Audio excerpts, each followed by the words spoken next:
ક્યાંય તમારે લટકવું ના પડે. અમને તો અમારા ગુરુ મહારાજે સંયમમાં ટકતા, પાપોથી અટકતા અને કર્મોથી છટકતા આવું શીખવાડ્યું છે ને કે અમારે તો ક્યારે લટકવાના દિવસો આવવાના જ નથી. પણ જો તમને સંસારમાં રહીને પણ ટકતા, અટકતા ને છટકતા આવડી જાય ને તો તમારે ક્યાંય નહીં લટકવું પડે. આજે તમે બધા આવ્યા છો ને તો તમારો પરિવાર લઈને જજો. એક બીજો નવો પરિવાર આપું છું ને એ લઈને જજો.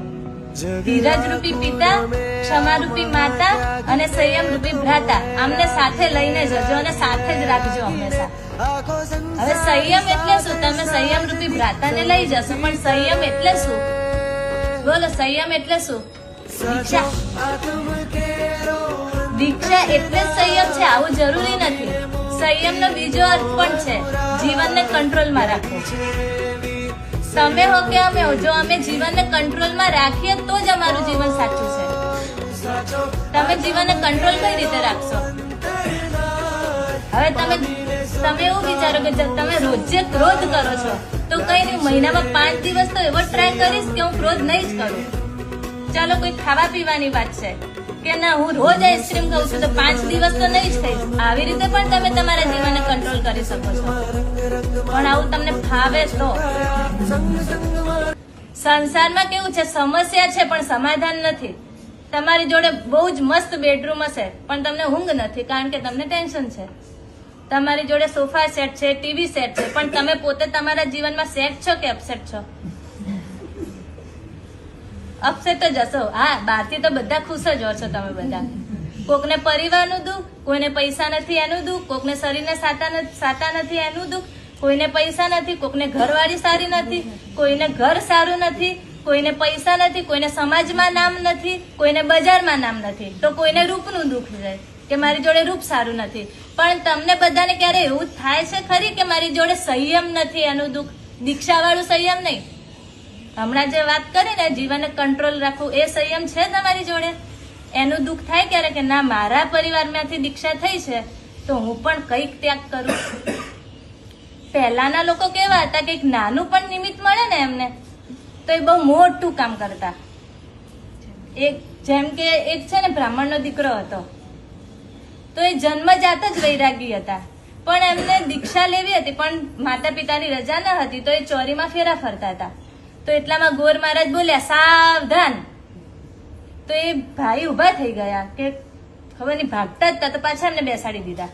પાછી બીજી વખત સાવધાન બોલ્યા તો પાછા ઉભા થઈને પાછા બીજા બેસાડી દીધા.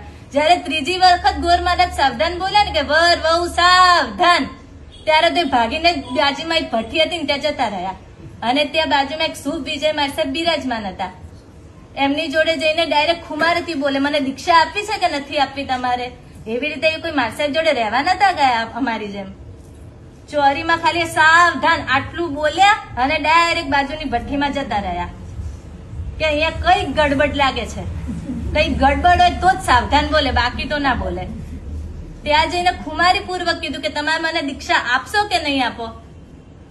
તો એમને પણ શુભ વિજય માસેને પણ કઈક દેખાણું હશે એમના મને, એમને દીક્ષા આપી અને એમનું નામ ગુરુની સાથે જોડીને શુભ વીર વિજય આવું નામ પાડ્યું એમનું. અને શુભ વીર વિજય માર સાહેબ એટલે કોણ? તમે બધા ઓળખો છો પણ તમને ખબર નથી. તમે રોજ લગભગ ગાવતા હશો એમને. સ્નાત્ર પૂજા રોજ બોલો છો ને, એ સ્નાત્ર પૂજાના રચયતા એટલે શુભ વીર વિજય માર સાહેબ. ખબર છે? નથી ખબર ને? હવે યાદ રાખજો કે તમે જેની સ્નાત્ર પૂજા ગાવો છો એ આ છે. હવે એક તમારા પરિવારમાંથી દીક્ષિત થયેલા નિર્દોષ પૂર્ણાશ્રીજી, તો એમને બી કઈ એટલા મોટા નિમિત્ત નથી મળ્યા. એ કોરોનામાં રહેવા આવ્યા અને એમને ભાવ થયા અને દીક્ષા લઈ લીધી. તમને ખબર છે અમારા બે વચ્ચે શું સંબંધ છે? બસ આટલું જ ફ્રેન્ડ, બીજું કઈ નહીં. હું તમને કહું ને યાદ રાખીને પાછું મને કહેજો. એ મારા ગુરુ છે, શિષ્ય છે, ટીચર છે, ક્લાસમેટ છે, સ્ટુડન્ટ છે, ટ્રાન્સલેટર છે અને પેશન્ટ છે. બોલો કઈ રીતે?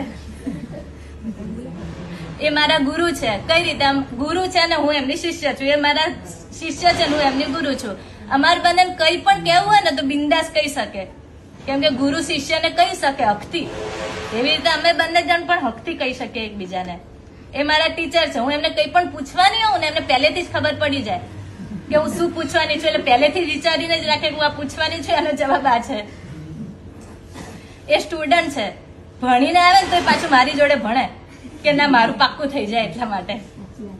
એ મારા ક્લાસમેટ છે, મારું બંનેનું બધું ભણવાનું એક જ સાથે હોય.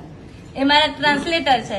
હવે હું જો ક્યારે કોઈને કંઈ કહેતી હોય ને ખબર ના પડે સામેવાળાને તો એવું જ બધા કે તમારા ટ્રાન્સલેટરને બોલાવીને આવો, પછી જ અમને ખબર પડશે. એટલે લગભગ પ્રાય કરીને એ સંસારીઓ સાથે વાત નથી કરતા, એટલે એમનું ટ્રાન્સલેશન આ માસર કરે. એ મારા પેશન્ટ છે. હવે ઇન્જેક્શન આપતા મારે શીખવું હતું, પણ શીખે કોણ નવાને તો શીખવા આપે. તો આમણે કીધું હું તમને શીખવા દઈશ. એમ તો ડરપોક છે તો પણ મને શીખવા દે. અને આ બધાથી પણ ઉપર મારા બેસ્ટ કલ્યાણ મિત્ર છે. અમારું બધું હંમેશા સાથે જ હોય છે. અમારી ભૂલો સાથે હોય, કંઈક સારું કરીએ તો પણ સાથે હોય. જીનાજ્ઞા વિરુદ્ધ કંઈ પણ બોલાય તો ઈચ્છા સરસ.